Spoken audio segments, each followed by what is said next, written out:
What's up, wrestling fans, trading card collectors? Welcome to another episode of Wrestling with Cards. Today we've got a new face on the channel, Nate Emerson. He's been around on Twitter for a little bit that he's probably well known for in the wrestling card community. Most of you guys have seen him. He is a Shinsuke Nakamura super collector, and we talk a lot about that in this episode. What exactly is a super collector? I've actually received a lot of questions from people. Does a super collector mean this? Does it mean that? Do you have to do this? Are there rules? And some of you may also know Nate on Twitter from this.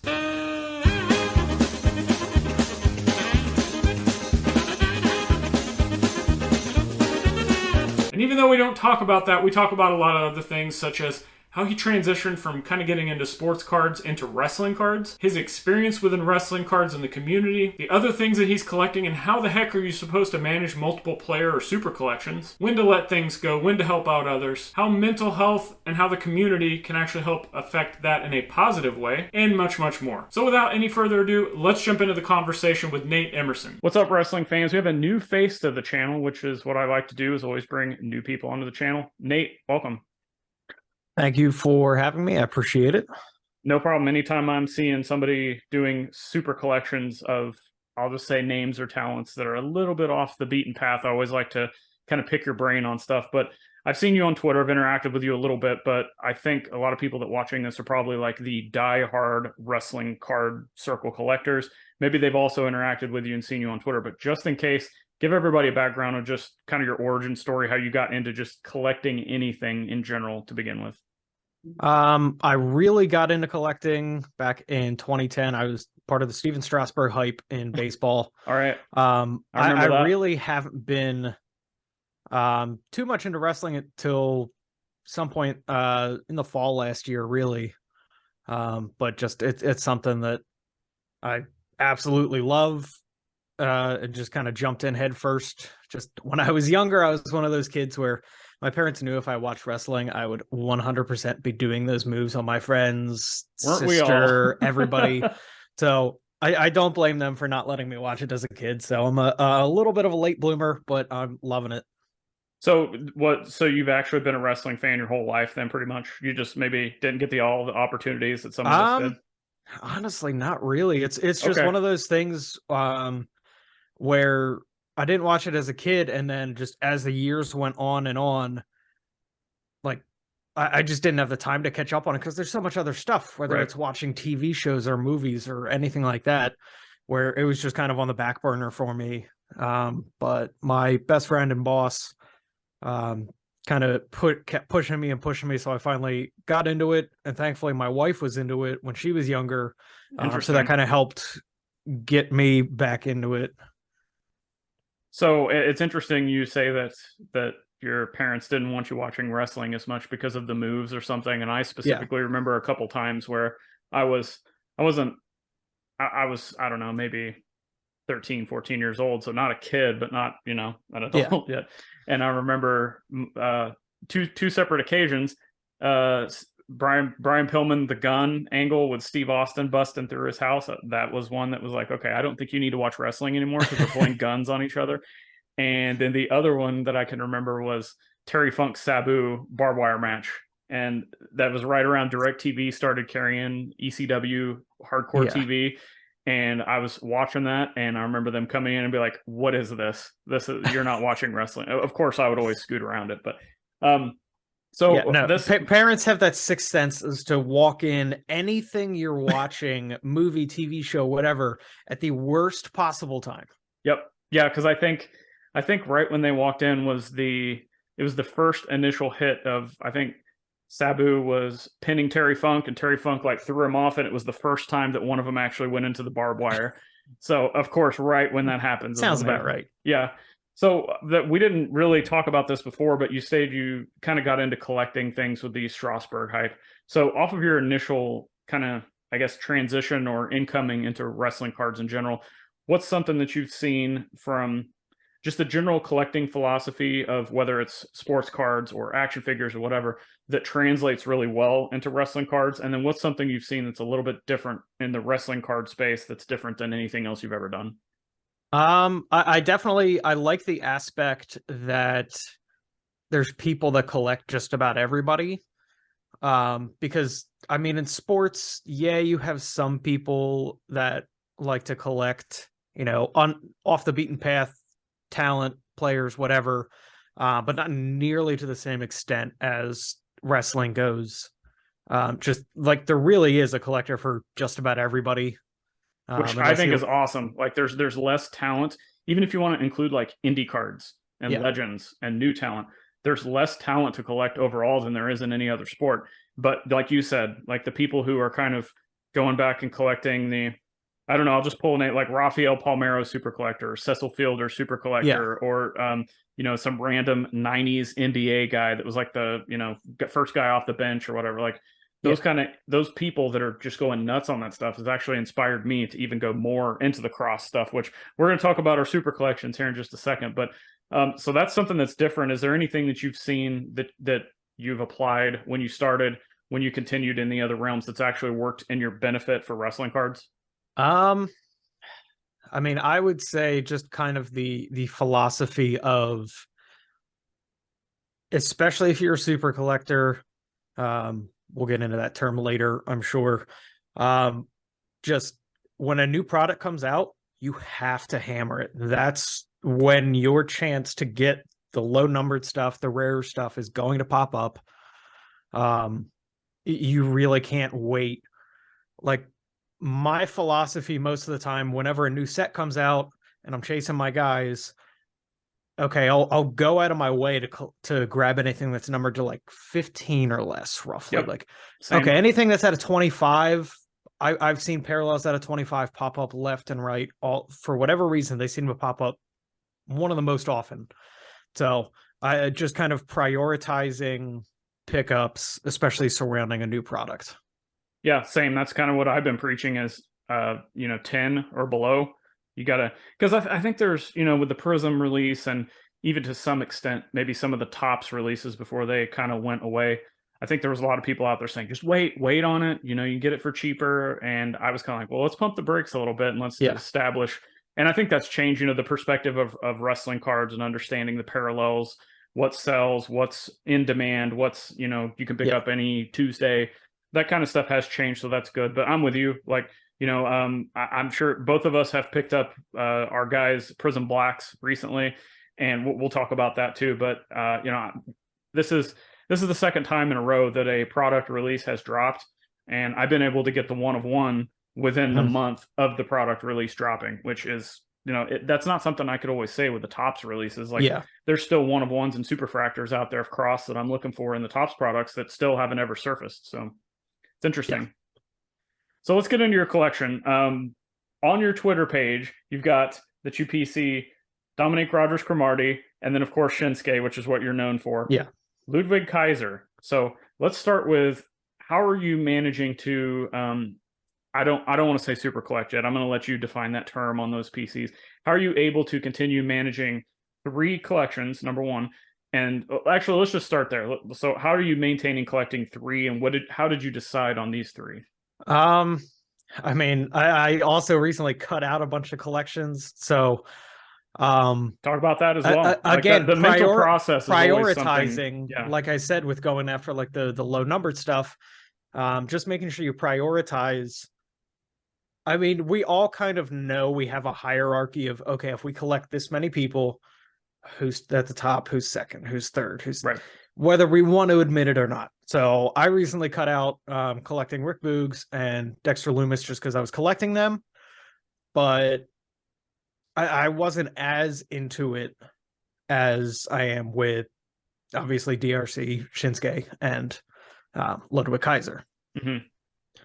So then my next question, and this is a question I get a lot and a lot of other people get a lot, and I don't mind answering it, but I'm really sick of seeing it. And that's why people are like, oh, where are you investing or buying these cards that's not a Hulk Hogan, a Ric Flair, a Patrick Mahomes, like that upper echelon. Like there's this mindset that so many people think, well, if it's not those guys, it's not worth my time. And I've had more fun with the cross collection than I have anything else I've ever collected. And I'm a huge Wrestling All-Stars fan, still trying to get that signed set. Like I've got probably a third of it done.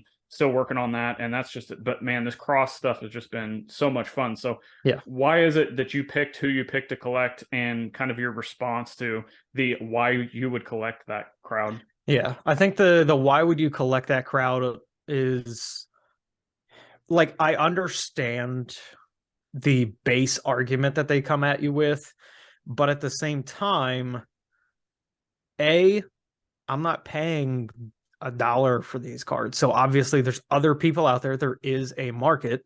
Right. And B, they also just, I mean, it was perfectly epitomized in the COVID boom over in sports cards. I don't know how it was in wrestling cards, but we saw PSA 9s finally take an uptick in pricing. So we kind of see this trickle down effect. Oh, I can't afford a PSA 10. Well, a PSA 9 isn't that bad.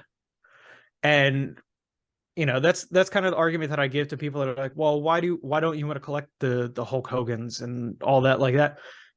There's always going to be people out there that can't afford the top, so they find what they want. Right.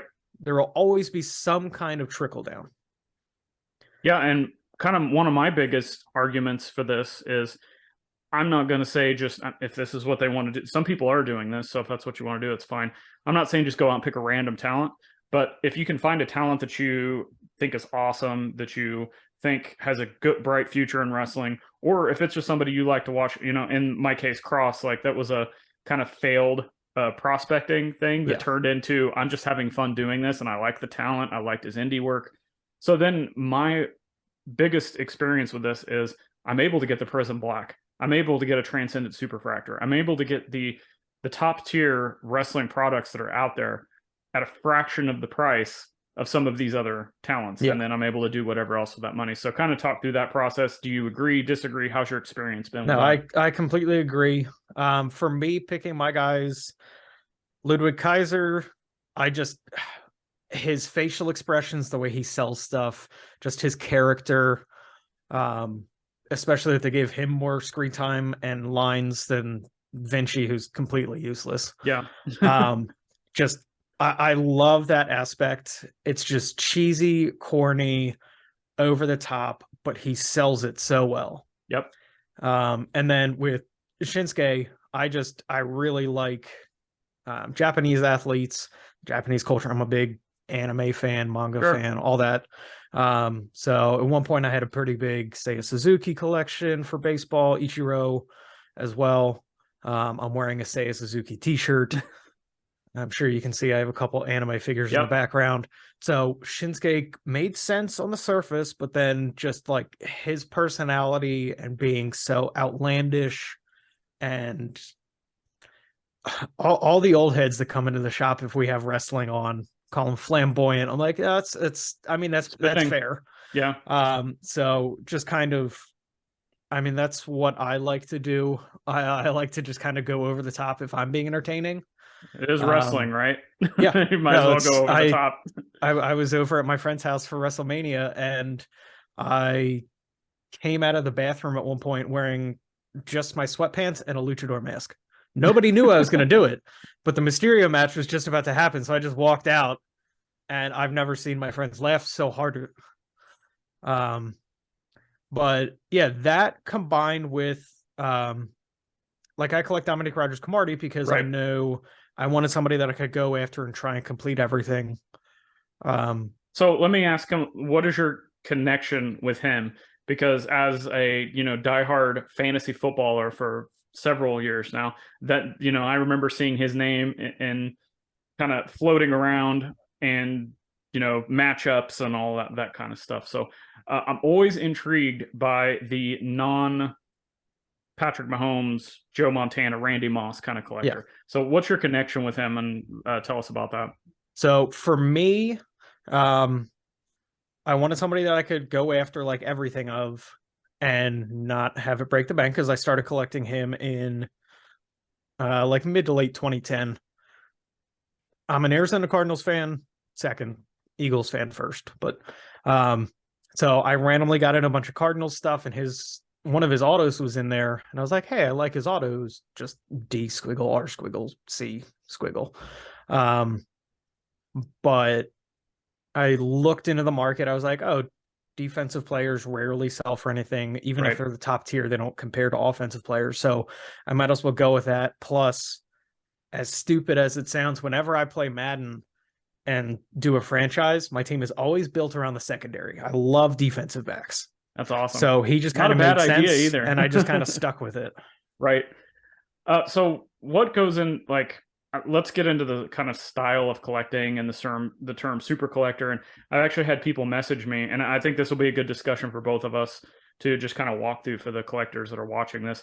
I've had people message me like, am I considered a super collector? And this is multiple people. Am I considered a super collector if I do this, this, and this? Am I considered if for me to be a super collector, does that mean I have to have the action figures and, you know, any kind of ancillary items, merchandise from that superstar or that player? And my always answer is like, it's just kind of up to you.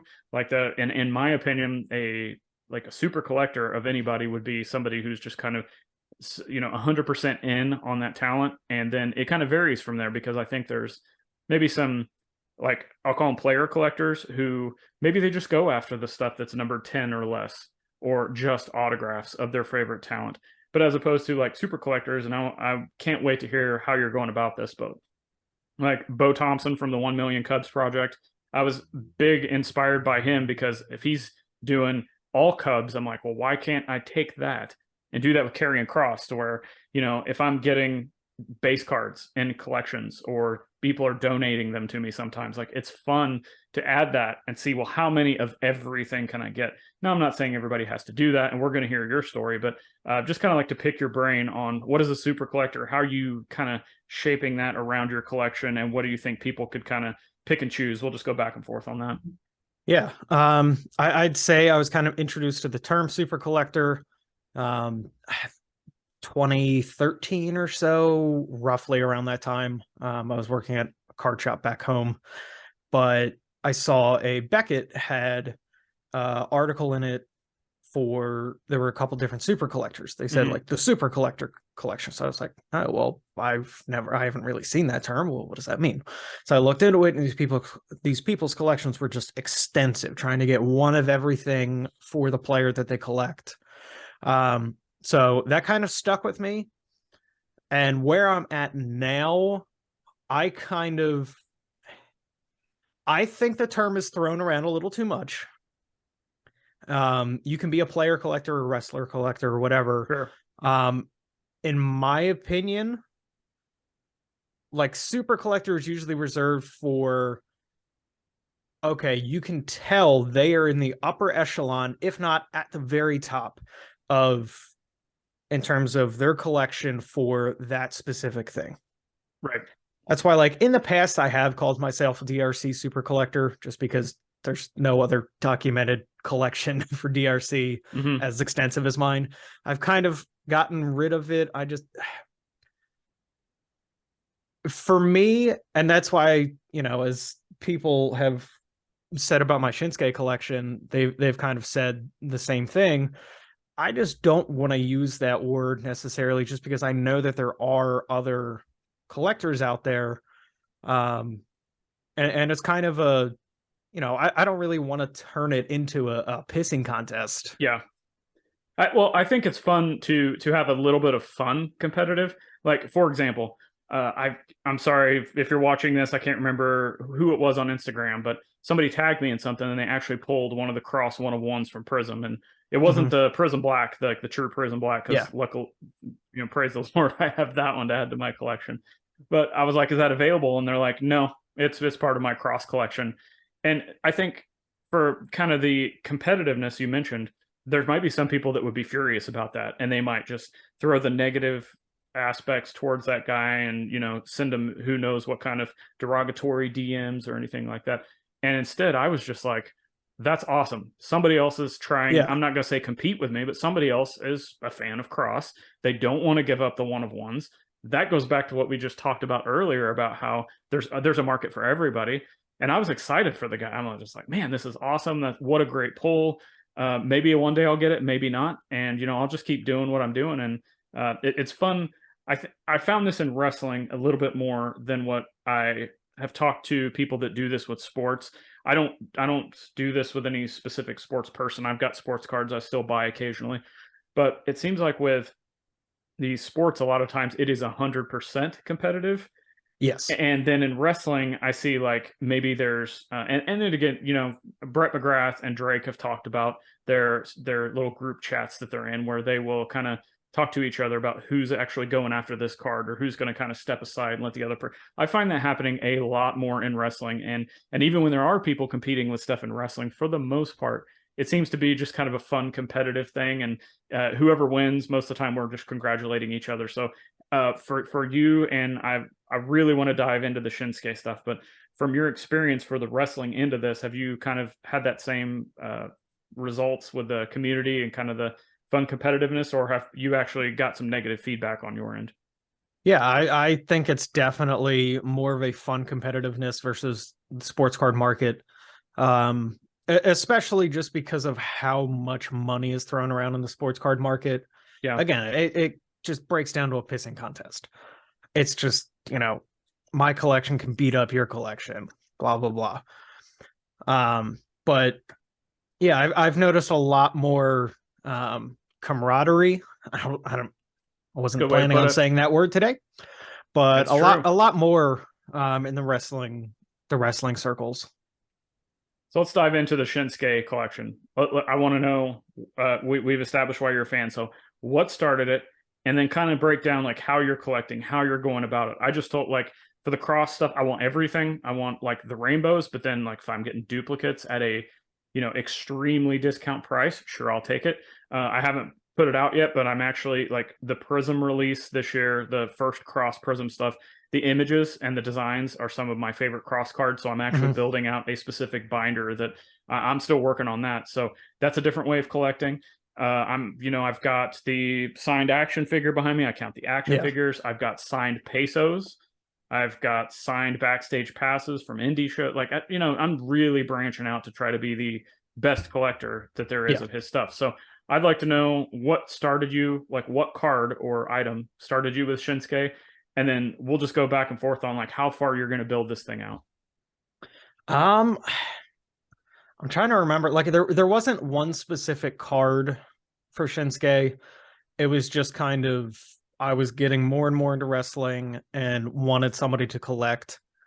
And he just kind of stuck out to me because of his style. Well, and everything you just said earlier. Yeah, and everything that I had said earlier. So he was just kind of the choice. So I just kind of I dove in and used, the years of sports cards experience to know like, okay, I can't dive in and I can't buy absolutely everything. Right. I have to prioritize. And then when there's down seasons where his stuff isn't popping up, okay, I can go back and grab the base cards or the stuff out of 50 or whatever. So, I mean, I would love to, kind of be known as the Shinsuke guy. Not necessarily. I think you are on Twitter now. I think it's come to that, but and I appreciate that. I know, I haven't been at it too long, but I've just been going super hard, like you said. I don't do too much with the memorabilia and stuff yet. More so just because, like I said, there's plenty of low numbered stuff still on the market that I'd rather go after that for now than. Okay, signed photos are always going to be available, right? Yeah, or something like that. Plus, it's a lot. I don't have a whole lot of room, so cards a whole lot better. So and I've noticed there's definitely some my main competition, if you will, Tim on Twitter. He's been great so far. I helped him complete the Immaculate Rainbow. I had the Emerald base card, and he picked up the 101 and just needed the Emerald. And somebody was holding one hostage for too much money on eBay. I was like, hey, just pay me, a little bit over what I paid. I'll ship it out to you. There you go. Prime example of what we were just talking about. And it was funny. The day that he posted that he picked up the 2023 Prism Black, was the same day that I actually locked up the 2022. So it was just kind of like a tit for tat kind of thing. Right. And it's amazing how that kind of stuff happens. And let's go ahead and jump into that card. And I know I talked to you and I talked to the original buyer of this card, and I'm actually going to talk about it on my video next week about like just kind of market dynamics of Prism Blacks and how the Rock sold. And everybody automatically thought like, okay, well, I have a Prism Black of, I don't know, Otis, and that must mean it's worth like, $50,000. So, and that's not the case. Like, number one, it's still affordable for people like me and you. Affordable is different to everybody. I understand that.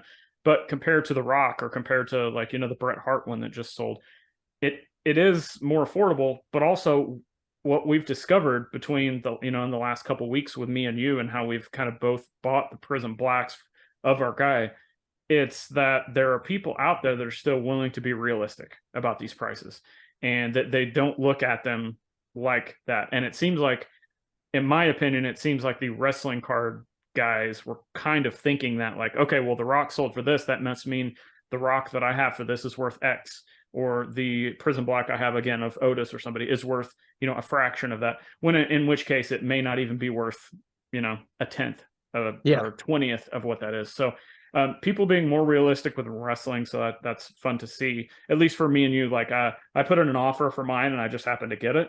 Let's start at the beginning. How did you find out about this card?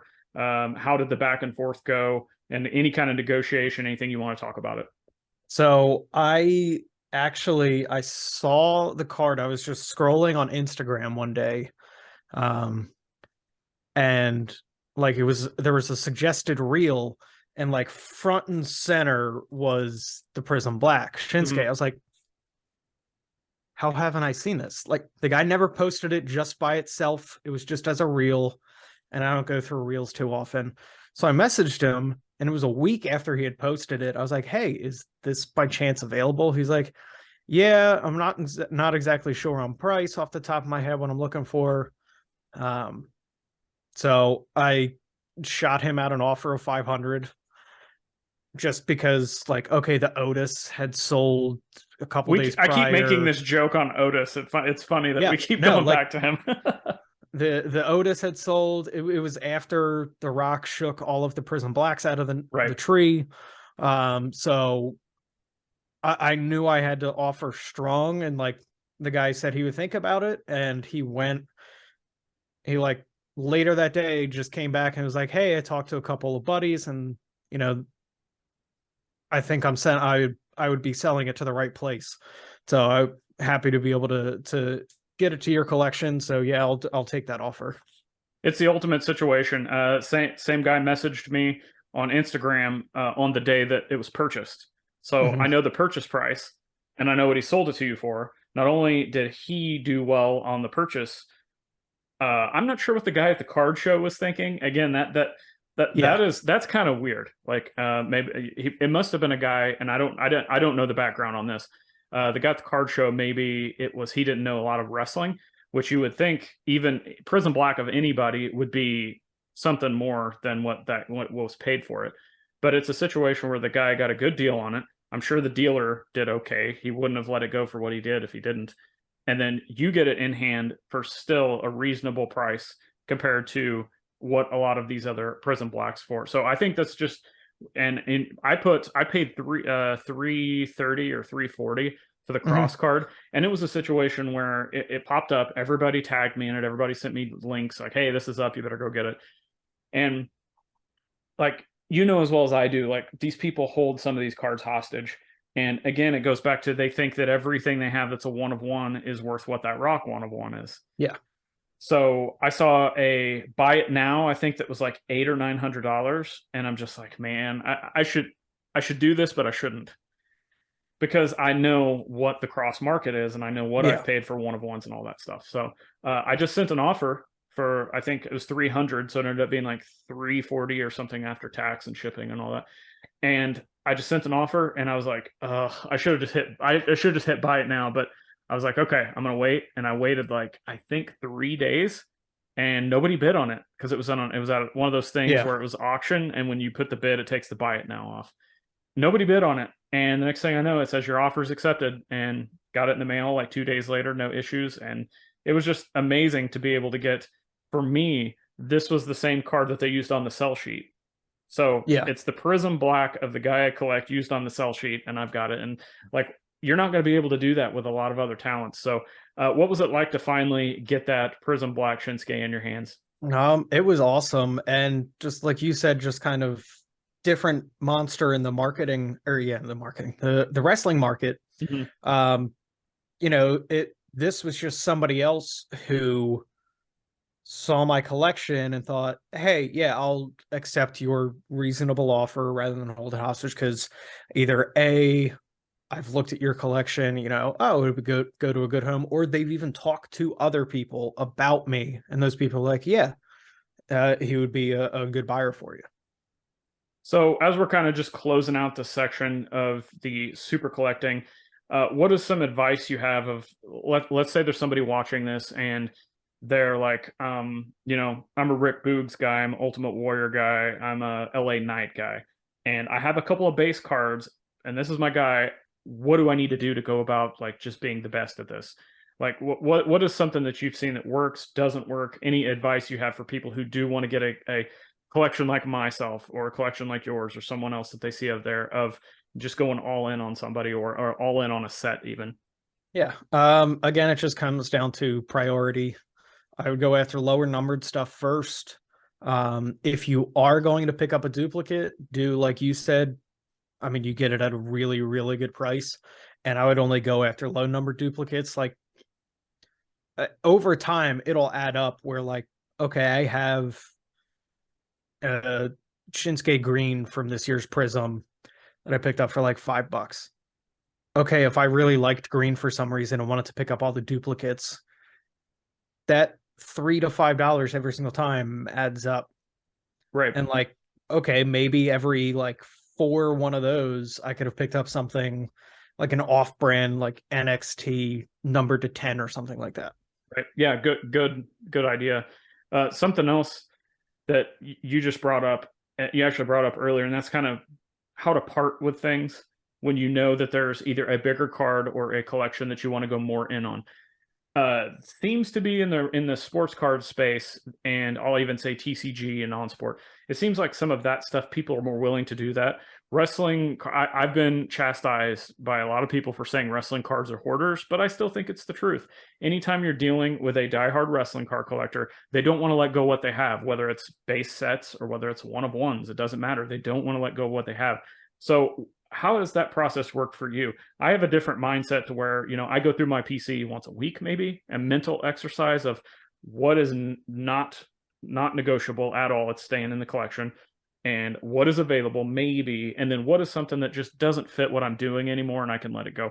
Talk through the mental process of how you've worked through that, and maybe something that could help some other people with that. Yeah, I mean, I kind of do the same thing every so often. I will take a look at my PC, see, okay, I was really excited about this card when I got it in. Am I still excited about it? No. Okay, it's time to move it. There you go. Yep. So just stuff like that. And again, just I've been picking up a ton of stuff recently, so I know that means I'm gonna have to sell a ton of stuff. So I sent a ton of stuff out for auction. So that'll So the help pay stuff for. you said you've been picking up a ton of stuff. Like, are you one of those people that buys the card when it pops up and then figure out the money later by selling stuff? And if so, like, you know, what are you going to? Are you going to the Shinsuke PC and getting rid of duplicates or stuff that's not as important? Or are you going to the non-Shinsuke stuff that maybe you had purchased in a break or something else at another time? Yeah, I usually end up going to the like if I'm adding a Shinsuke card, I'm probably not selling a Shinsuke card to pay for it. Unless it's something where, you know, those low price duplicates come into account where, hey, I can get a lower price by trading this, because if the person doesn't want to let it go, it's probably because they like whoever the card is of. So if I'm giving them another decent card plus money on top of that, I think it's, you know, kind of I've gotten a lot of good deals that way. Yeah, and it's tough to do. I mean, you know, even like big cards, this is where I personally have to kind of take that dealer mindset, and I'm like, you know what? Let's look at these guys that set up at card shows in the national, and they've got these cards that people would consider grails. And, you know, maybe me and you have some cards in our collections that we kind of like, we think it's a great card, but maybe it just doesn't fit, you'd rather have the Shinsuke, or we'd rather have the Cross cards for our collection. And maybe it doesn't fit that. And it's okay to let that go to somebody who will appreciate that, maybe that is their Grail card and it's their equivalent of the Prism Black, and you're able to get that to them. And I think that's one way that I've kind of worked through the peace of mind of getting rid of things, is realizing that, especially if it's somebody I know, that they're going to enjoy this thing more than I am. And that's what it's really all about at the end of the day. Yeah. So one other thing I think we should both talk about is, because Shinsuke and Cross are maybe feuding, maybe not. And I get that a lot, like, oh, they're not using Cross on TV anymore. First off, when he first came back the second time, first thing he shows up goes right to Roman Reigns. And I was like, oh my gosh, this is huge. And everybody I know started telling me like, oh man, your guy's going to be the main event guy feuding with Roman. And it just disappears. And I feel like Shinsuke's kind of had that same situation with, different, obviously, but like, he's a mid to upper mid card guy. He's got a title, and then he just disappears, and then he comes back, and it's kind of the same. So like, what's the process for you working through a talent who's kind of up and down and up and down? And because both of us, we got to face it, like WWE is the top tier wrestling promotion. So we're both collecting guys that are in the big major league of wrestling. At the same time, there's for me personally, like the collection has almost started. I love Cross, but it's almost like it's got bigger than the talent based on the rarity and the collection that I'm able to put together. I still love the talent, but it's like if I was a team collector, the team is going to outweigh the players on the specific cards if you're kind of going for the biggest and best collection. So kind of talk through how that's working for you and any of your thoughts and opinions on that kind of stuff.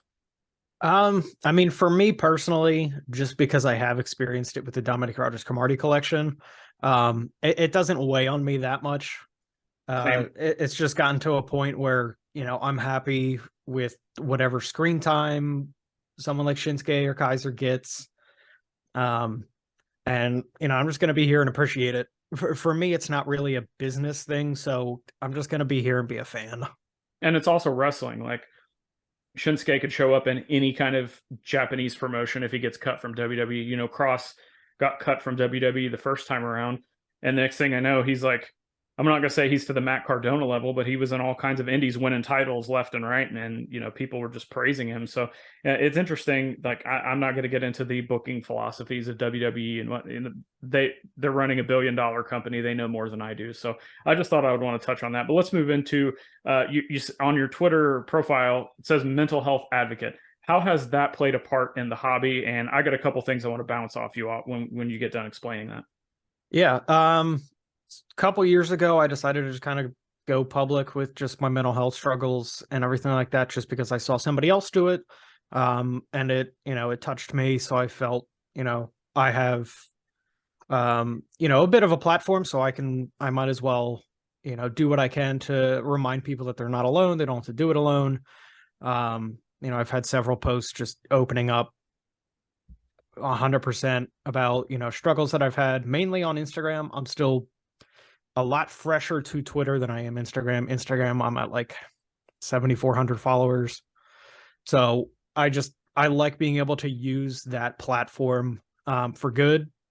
Right. Where even 2 years ago, I did a stream where I played through 6 Halo campaigns on a live stream. Took about 24 hours.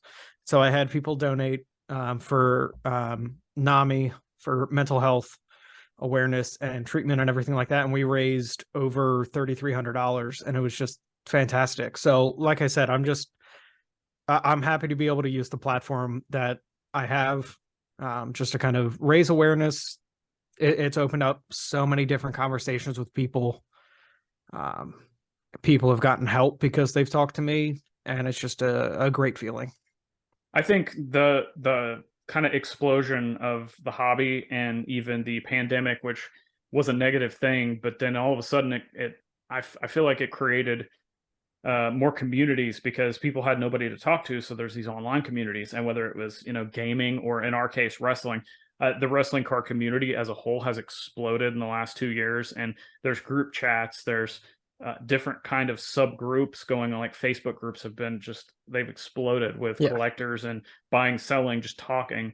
And I think that's one thing that's really cool. Again, about wrestling, it is smaller, but it's got that thing that I know it's in sports cards, I know it's in TCG, but it just seems like wrestling is so community driven.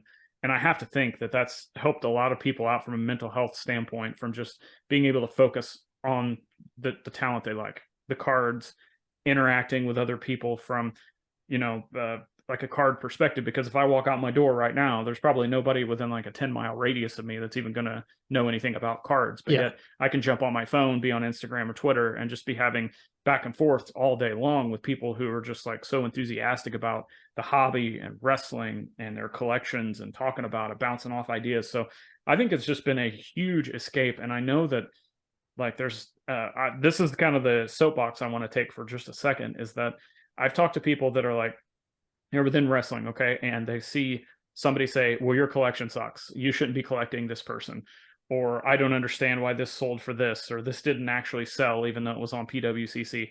And my kind of response to that is like, well, you know, there's a block button, there's a mute button. And like for me, I can't control what other people do or what other people think. I can control my thoughts and my activity and what I'm doing.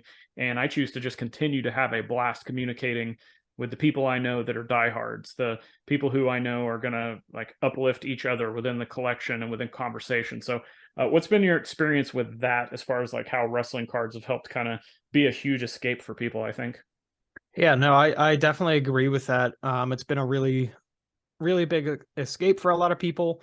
And kind of, we were talking earlier about kind of the true collecting nature of that versus what the sports card market has turned into.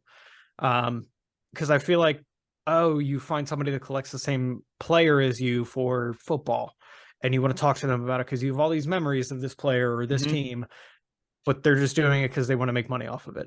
You see a lot less of that in the wrestling community, and more people just actually genuinely interacting with each other, sharing memories, and just having actual conversations that kind of link people together rather than just dollar signs. You do work at a card shop, correct? Yes. Okay. So from, you know, that business, I have a full-time eBay store. So between the two of us, we understand the business aspects. That being said, and you know, you got to sell the cards, provide the product, provide the customer service to make a living. That being said, do you get tired of hearing the I know the dollar amount is what brings people in, whether it's wrestling, sports cards, any action figures, any kind of collectibles. This sold for X. Oh man, I should go check out that stuff. But like, I have personally gotten really tired of seeing, and it goes back to what we talked about earlier with the bro, you should collect Hulk Hogan, or you should collect Ric Flair or Roman Reigns because that's the investment. And I'm really sick of seeing it. I want to see people that are actually getting into it. Maybe they are selling a bunch of stuff, but maybe they take that stuff and are actually funding the self-sustaining hobby. Mike Summer always talks about that, the self-sustaining hobby of what you actually want to do. So I get your opinion on that really quick. We see that all the time. We have people ask us flat out, like, what should I collect? I mean, we always tell people, if people ask us what to collect, we usually give them the same spiel. Just kind of, some people are player collectors, some people are team collectors, some people are set collectors. So you just kind of have to look around a little bit and figure out what you like. And then there's other people, especially a lot of kids, that'll ask us like, hey, what card should I buy to make money on? And there was one really annoying kid in the shop a couple weeks ago. So my boss and friend Chad he told him, he said, my job is not to make you money. Yeah. So there's definitely a lot of that out there. But it's not the whole industry. It's definitely very annoying, and those people are very vocal and obnoxious, but I mean, you just kind of have to try and focus on, you know, all the good experiences.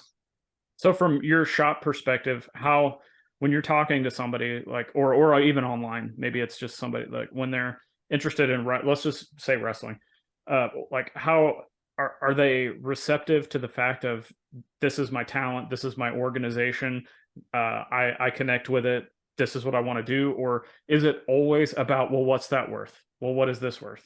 Like, what's your kind of experience with that?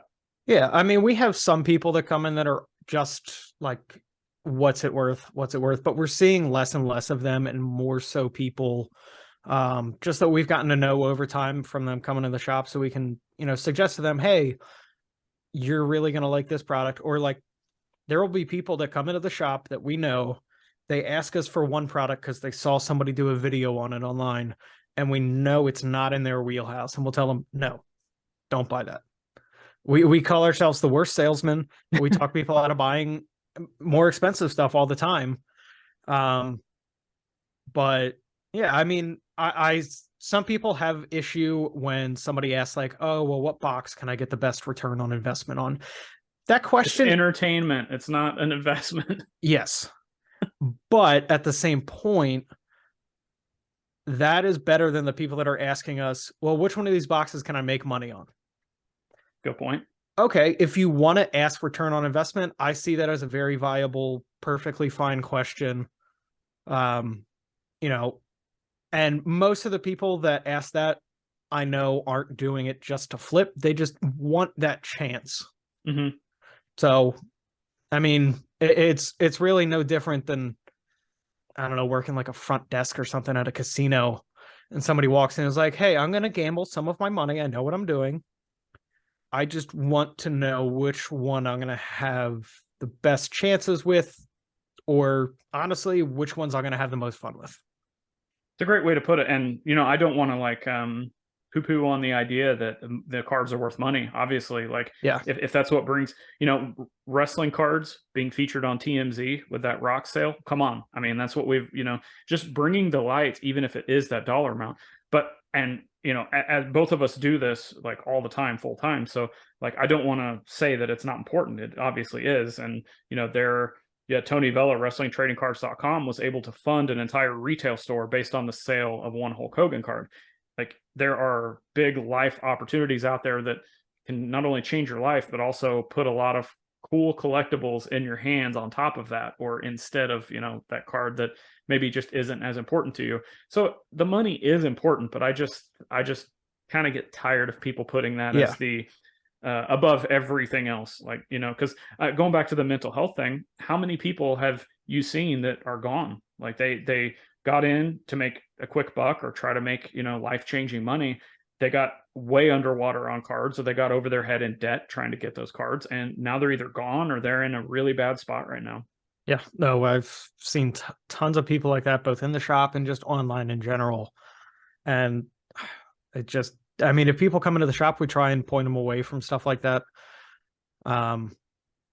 We try and get everybody in kind of at the same level, sort of like, okay, find what you like first, and then you can go ham buying, higher end stuff, but don't buy it just because somebody online told you to. I think there's a learning process too, also, because I'm sure you've seen this as well. I've seen several people get into it and they want to go after the big cards or the, the big hits, or maybe it's like they're into the grade and flip game and that's like their main thing. And then all of a sudden they find out something is not working for them, or they find out that they're not having as much fun doing that, and they decide to pivot lanes and just pick a random guy to super collect, or go after completing a set, or maybe they just like, I'm just going to do vintage. Like, so I think there is, like, even if you kind of fail to get in, I think that's actually just a good learning process for a lot of people. And, we're seeing that with wrestling every day. It's always evolving. I remember when we first, Prism was first going to be a thing, and there was a lot of us out there that are like, this is going to be the flagship product. This is going to be kind of the big thing. And people are like, whoa, well, the autographs are not on card, and the autographs. And I'm just like, yeah, it was a learning process. They didn't understand that the golds and the black prism is what's going to outsell pretty much every other thing there is, which that's proven to be the fact. Although I can say that maybe we didn't predict the numbers that they would end up getting to, like that rock. And that's something that comes over from the sports card market. I'm seeing it take place more and more every day. Just the unwritten hierarchies of what sets, what parallels outsell the other ones just because of the name attached to them. Right. And that's something that I feel like sports cards has been a little bit more adaptive to than the wrestling cards.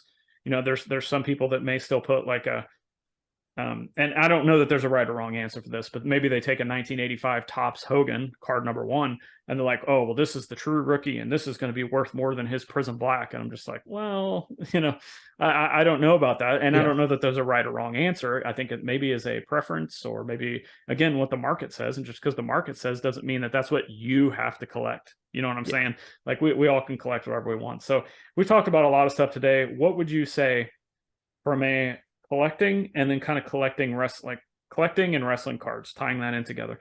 What's some advice that has been helpful for you, or something that you would like to kind of get on a soapbox that hasn't been talked about a lot? Like, what is something that you think that the community could do better from hearing from? So what is some good advice that you would have for the wrestling card collectors out there? I tell this to all kinds of card collectors: just collect what you like. Seems to be kind of the growing trend that people that I bring onto this channel. It's that simple. Collect what you like. Also, don't try and keep other people out. That's a good one. I love it. I've noticed a good amount of gatekeeping, for lack of a better word. I love it. I got chastised for using that too. So, it's definitely there. I've had some issues with it just because I haven't been collecting too long. I've gotten some flack, but oh well. It's ridiculous. Let people do what they want to do. And I'm like, I fielded questions from like people like, where do I buy penny sleeves, to why do you collect cross, to, hey, I like this talent, or how can I get some wrestling also? I'm happy to help anybody. That's the whole reason we're doing this video right now. It's the whole reason I create content, is to just open the floodgates. And you're a prime example. Like, the explosion of wrestling cards is bigger than it's ever been. And as these little niche communities keep growing, and as these niche super collections keep growing, and we start seeing those 6-figure wrestling card sales, will we ever see that again? Maybe, who knows? But as that stuff all expands, it's more fun. The hobby's getting bigger. We got more people collecting and more people having a great time, because at the end of the day, that's really why we're doing this, is to have a good time. All right, let everybody know where they can find you. Appreciate your time today. Thanks for taking the time out of your day to come on here and chat with everybody. Thanks for having me on. My 2 most active socials are Twitter and Instagram. I'm the same exact thing on both of them, DRC_collector. And then pretty much anything else that I have is in my bio. I have a bunch of links there, including I'm actually doing that Halo marathon again later this year to raise money for mental health awareness. So there's a link for that as well in there. Guys, I'll make sure to put the link to his Instagram and Twitter accounts in the show notes below, so you can check that out. Especially check out those awesome Shinsuke cards. That's another thing I've noticed with your account and other accounts.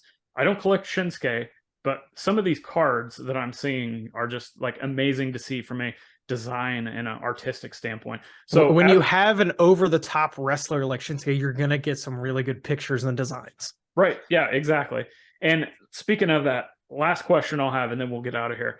What, outside of the Prism Black, what's kind of one of your favorite Shinsuke releases on a card that maybe is something that maybe it's a set that somebody can say, oh, I collect, this person. I want to go get their version of this.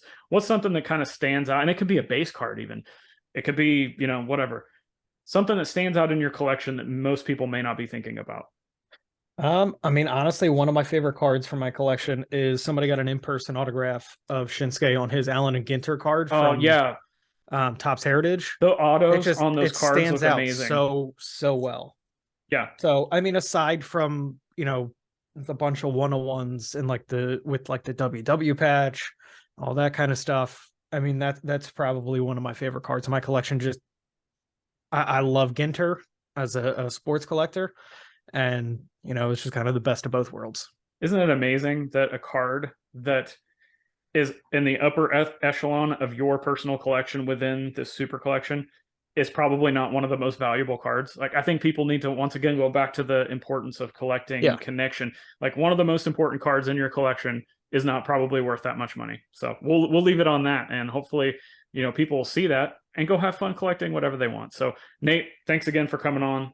Thank you guys for having me. Thanks again to Nate for taking the time out of his day to come on the channel and talk not only about the Shinsuke collection and how to kind of navigate mental health and the hobby and how to do this and how to transition collecting, but also being a guy who's not afraid to share the numbers on the sales. There's a lot of people out there that talk about private deals or will talk about this or that, and they're afraid to talk about the numbers. They will not disclose the numbers. Hey, I paid this. Hey, I sold it for that. And ultimately, when we get those hard fact numbers in front of us, the results are indisputable. And not only that, it helps provide some context for whatever it is that the person is trying to get across, no matter whether that's a positive, negative, or in the case that we talked about today, how the hobby is thriving, even though maybe overall the hobby aspect might be down a little bit, prices might be down. It could be economics, it could be loss of interest. Maybe people lost some money on things. But the fact that a dealer was still willing to let this card go at an affordable price to another collector who then sold it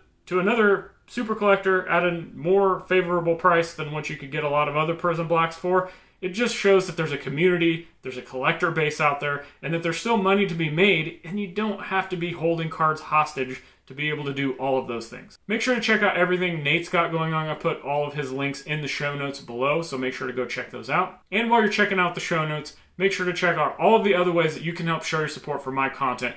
Links to my eBay store, links to the Worlds Collide podcast, my personal podcast, Wrestling with Cards, the Patreon page, and much, much more. If you enjoyed today's video, hit that like button, subscribe so you never miss another upload or another new video or a shorts or whatever else is coming out on this channel. And it's free of charge. Helps show your support for the channel. Until next time, click the videos on the screen for more great wrestling card videos in the archives of this channel, because at this point, there's a ton of them and it's just going to keep growing and growing and growing. See you next time.